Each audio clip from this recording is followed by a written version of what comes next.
Jamaah kaum muslimin yang dirahmati Allah Subhanahu wa taala. Setiap doa yang dipanjatkan oleh seorang hamba tergantung dari bagaimana kondisi dan juga dari siapa yang memanjatkan doa tersebut. Ada kalanya doa yang dipanjatkan oleh seorang hamba yang Allah berikan kekuasaan beda rasanya dengan doa yang dipanjatkan oleh seorang hamba yang berasal dari rakyat biasa. Doa yang dipanjatkan oleh seorang hamba yang Allah berikan kekayaan beda dengan doa yang dipanjatkan oleh hamba-hamba yang Allah berikan dan Allah uji dengan kemiskinan. Doa hamba-hamba yang dipanjatkan oleh mereka yang diuji dengan sakit, ujian pada fisiknya, beda rasanya dengan doa hamba-hamba yang memanjatkan dalam keadaan sehat. Artinya kaum muslimin dirahmati Allah, setiap doa itu memiliki rasa yang berbeda. Tergantung dari siapa yang berdoa, dalam kondisi bagaimana dia berdoa. Saat kita berbicara tentang siapa yang berdoa, maka tidak ada doa-doa terbaik. Tidak ada doa yang paling indah. Tidak ada doa yang paling makbul kecuali doa yang dipanjatkan oleh manusia terbaik pula. Siapa manusia terbaik? Yaitu hamba-hamba pilihan berupa nabi dan rasul-rasul Allah. Kaum muslimin dirahmati Allah Subhanahu wa taala, salah satu doa yang di sini terdapat kesinambungan, terdapat kesamaan antara generasi nabi dengan para nabi berikutnya, yang dimana doa ini merupakan sebuah kekhawatiran para nabi dan para rasul, yaitu mereka senantiasa meminta kepada Allah agar dikumpulkan bersama dengan orang-orang yang soleh, dikumpulkan dengan orang-orang yang berbakti dan orang-orang yang berbuat baik. Sebagaimana kita dapati di dalam Al-Quran berkaitan dengan kisah Nabi Yusuf alaihissalam, pada surah Yusuf ayat 101, Nabi Yusuf alaihissalam berdoa kepada Allah setelah Allah Subhanahu wa taala mengangkat derajatnya.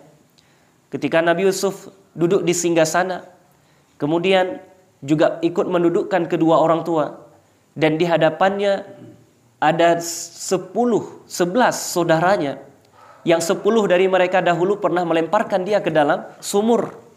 10 dari mereka dahulu pernah mengasingkan Nabi Yusuf, pernah membuat berita palsu, kamuflase, seakan-akan Nabi Yusuf dimakan oleh serigala, saking tidak senangnya dengan Nabi Yusuf alaihissalam. Namun pada akhirnya Allah mengangkat derajat Nabi Allah Yusuf. Kala itu Nabi Yusuf berdoa kepada Allah, Rabbi qad ataitani minal mulk wa 'allamtani min ta'wilil ahadits. Ya Tuhanku, sesungguhnya Engkau telah menganugerahkan kepadaku sebagian kekuasaan dan telah mengajarkan kepadaku sebagian takwil mimpi. Fatiras samawati wal ard. Engkaulah pencipta langit dan bumi. Anta waliyyi fid dunya wal akhirah. Engkaulah pelindungku di dunia dan di akhirat. Seakan-akan kalimat ini menunjukkan ketidakpercayaan Nabi Yusuf kepada saudara-saudaranya yang telah berkhianat. Bayangkan saudara sendiri, sedarah masih, seayah, tapi juga bisa berkhianat, membuang Nabi Yusuf ketika beliau masih kecil. Maka di sini Nabi Yusuf hanya menggantungkan kepada Allah sang pencipta semata. Beliau berkata, Engkaulah pelindungku di dunia dan di akhirat. Tawaffani musliman wa alhiqni bis salihin. Kemudian Nabi Yusuf meminta kepada Allah, wafatkanlah aku dalam keadaan muslim dan gabungkanlah aku dengan orang-orang salih. Jadi para jamaah yang dirahmati Allah, dalam ayat ini kita lihat pada penggalan terakhir yang dimana Nabi Yusuf meminta kepada Allah agar dikumpulkan, disatukan dengan orang-orang yang salih. Begitu juga ketika kita melihat kisah Nabi Ibrahim alaihissalam yang Allah sebutkan salah satu doa beliau di dalam Quran surah Asy-Syu'ara ayat 83 yang berbunyi, Rabbi habli hukman walhiqni bis salihin. Ya Tuhanku, berikanlah kepadaku ilmu hukman, ilmu hikmah, yaitu ilmu sunnah, ilmu Al-Quran, ilmu Alkitab, dan ilmu sunnah. Wa alhiqni bis salihin, dan masukkanlah aku ke dalam golongan orang-orang yang solih. Sekaliber Nabi Ibrahim alaihissalam, Abul Anbiya, bapaknya para nabi, Abu Tauhid, orang yang dikekasih Allah bahkan dengan gelar Khalilullah, tapi tetap meminta agar Allah masukkan beliau ke dalam golongan orang-orang yang solih. Lagi dan lagi kalimat yang sama terlontarkan dari lisan Nabiullah Ibrahim alaihissalam. Begitu juga ketika kita melihat kisah Nabi Sulaiman alaihissalam yang berdoa di dalam Quran surah An-Naml ayat 19, ketika Nabi Sulaiman tertawa melihat semut-semut yang berbicara satu sama lain, memberikan kode untuk masuk ke dalam sarangnya agar tidak diinjak oleh pasukan Nabi Sulaiman yang melintas. Pada saat itu Nabi Sulaiman berucap yang kemudian Allah abadikan di dalam surah An-Naml ayat 19. Fatabassama dhahikan min qawliha wa qala rabbi auzi'ni an ashkura ni'mataka allati an'amta alayya. Maka dia Sulaiman tersenyum lalu tertawa karena mendengar perkataan semut itu dan berdoa, Ya Tuhanku, anugerahkanlah aku ilham untuk tetap mensyukuri nikmat-Mu yang telah Engkau anugerahkan kepadaku. Ternyata syukur itu pun harus kita minta kepada Allah. Karena banyak orang yang hari ini ingat Allah ketika sedang susah saja. Begitu diberi nikmat, dia lupa kepada Allah. Oleh karena itu syukur pun mesti didoakan. Syukur pun harus diminta. Bahkan harus lebih sering diminta daripada kesabaran. Karena banyak orang terpaksa bersabar. Tidak ada orang terpaksa bersyukur.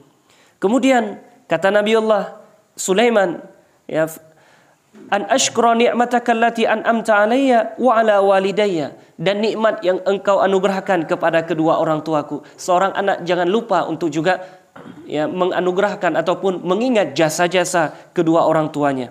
Wa an a'mala salihan tardahu, dan anugerahkan kepadaku untuk mengamalkan atau mengerjakan kebaikan yang Engkau ridhai.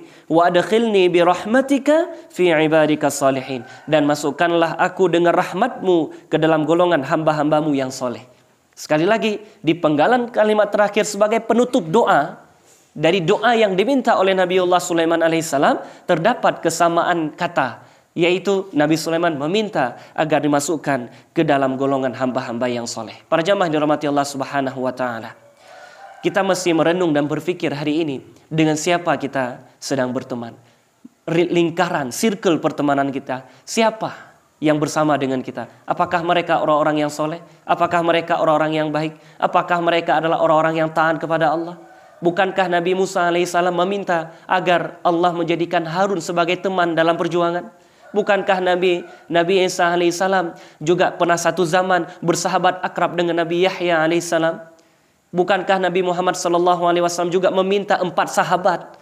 Ada Abu Bakar, ada Umar, ada Utsman, ada Ali radhiyallahu anhum ajma'in yang kemudian digelar dengan Khulafaur Rasyidin. Bukankah Nabi Ibrahim Allah anugerahkan Ishak dan Ismail yang keduanya pun menjadi nabi? Maka para nabi pun membutuhkan nabi. Para nabi membutuhkan nabi untuk menjadi teman. Nabi Isa alaihissalam butuh kepada Hawariyun, butuh sahabat orang-orang yang senantiasa membantunya dalam perjuangan, dalam menapaki hidup, dalam hijrah. Begitu juga seharusnya dengan kita kaum muslimin dirahmati Allah. Kita tidak bisa hidup sendirian. Kita butuh orang-orang soleh berada di dekat kita, agar kelak ketika datang ajal, ada yang mentalkinkan, ada yang membantu kita mengucapkan kalimat La ilaha illallah Muhammadur Rasulullah. Kita butuh orang-orang yang senantiasa memberikan kepada kita nasihat ketika kita khilaf. Kita butuh orang-orang yang senantiasa menambah semangat kita untuk tetap taat kepada Allah Azza wa Jalla. Oleh karena itu Nabi Muhammad SAW di dalam Al-Quran surah Ali Imran 193 ada satu doa yang harus kita panjatkan. Ini juga doa Nabi Muhammad SAW. Apa isi doanya? Rabbana innana sami'na munadiyan yunadi lil iman. Ya Tuhan kami, sesungguhnya kami mendengar orang yang menyuruh kepada iman. Kami mendengar orang yang mengajak untuk beriman kepadamu, orang yang memurnikan tauhid siapapun dia. Mungkin dia para nabi, tapi nabi tidak bersama kita sekarang. Maka ada dai-dai, ada guru-guru, ada para ustadz. Ada yang membimbing agama kita. Ada mubaligh dakwah. Ada orang yang memberi nasihat. Nah, siapapun mereka yang mengajak, menyeru kita untuk beriman kepada Allah. Mereka mengatakan, An aminu bi rabbikum. Berimanlah kalian kepada Tuhan kalian. Berimanlah. Dimurnikan tauhid, diajari kita yang benar. Dijauhkan kita dari syirik, diajarkan kebenaran. Diberitahu tentang kebatilan. Lantas bagaimana sikap kita terhadap para penyeru dalam kebenaran ini? Allah Subhanahu wa taala mengatakan, Fa'amanna. Mereka langsung beriman. Kami beriman, kami ikut, kami senantiasa bersama, kami bersatu, kami mengikutinya, kami menyambut seruannya. Apakah sampai di situ? Belum, masih ada lanjutan doanya. Rabbana faghfir lana dzunubana. Ya Tuhan kami. Ini kalimatnya kami kaum muslimin. Kami, bukan sendiri, kami. Bermakna kita perlu berkomunitas. Ya Tuhan kami. Ya, beriman sama-sama, berdoa sama-sama, diaminkan sama-sama, satu kata, berjuang bersama. Inilah tipikal orang-orang beriman. Karena bukan satu iman, orang-orang beriman. Apa kata mereka? Ya Tuhan kami, ampunilah dosa-dosa kami. Dan belum cukup dengan ampuni, wa kaffir anna sayyiatina, dan hapuskanlah kesalahan-kesalahan kami. Mungkin sudah diampuni tapi belum dihapus catatannya. Dua-dua ini pun sampai kita minta. Ingat kaum muslimin, kapan baru kita meminta ampunan? Setelah kita betul-betul berhijrah bersama. Baru di situ datang ampunan Allah. Kalimat ini enggak langsung datang dari sejak awal, tapi ada proses bersama, proses mengikuti arahan, proses mengikuti para penyeru yang mengajak dalam kebenaran. Baru setelah itu ada kalimat, ya Tuhan kami, ampuni dosa kami. Kesadaran bersama untuk meminta ampun kepada Allah akan dosa-dosa di masa lalu. Kemudian ditutup dengan satu doa yang sama seperti para nabi yang mereka minta kepada Allah.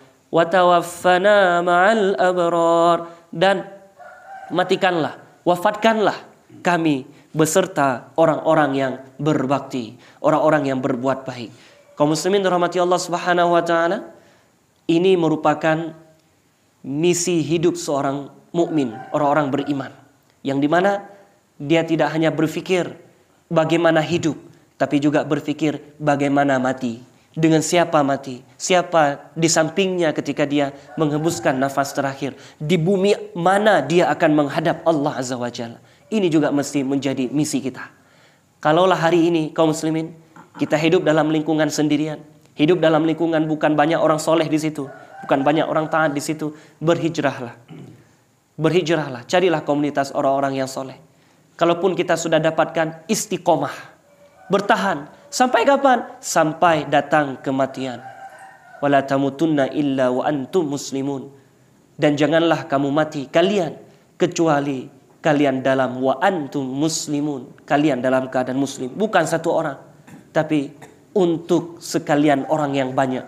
Maka penting sekali bagi kita kaum muslimin yang dirahmati Allah Subhanahu wa taala memperhatikan circle pertemanan kita, hubungan kita selama ini. Dengan siapa kita hidup, dengan siapa kita berteman. Kalau belum soleh, solehkan. Mulai dari keluarga kita terlebih dahulu. Mulai dari diri kita yang paling skrup terkecilnya. Kemudian keluarga, istri, anak-anak. Kemudian keluarga besar. Kemudian tetangga, masyarakat. Soleh kita bersama. Berusaha menjadi baik. Bukan berarti kita udah soleh, bukan. Tapi berusaha bersama-sama menjadi hamba-hamba yang abrar. Hingga Allah wafatkan kita. Dan Allah masukkan kita ke dalam golongan hamba-hamba yang soleh dan yang abrar. Mudah-mudahan apa yang kita sampaikan ini bermanfaat, dan mudah-mudahan Allah wafatkan kita dalam golongan hamba-hamba yang terbaik dan dimasukkan ke dalam golongan hamba-hamba yang terbaik kelak di akhirat juga. Amin ya rabbal alamin. Hadani Allah wa iyyakum jami'an. Aqulu qawli hadza subhanakallahumma bihamdika asyhadu an la ilaha illa anta astaghfiruka wa atubu ilaik. Wassalamu alaikum warahmatullahi wabarakatuh.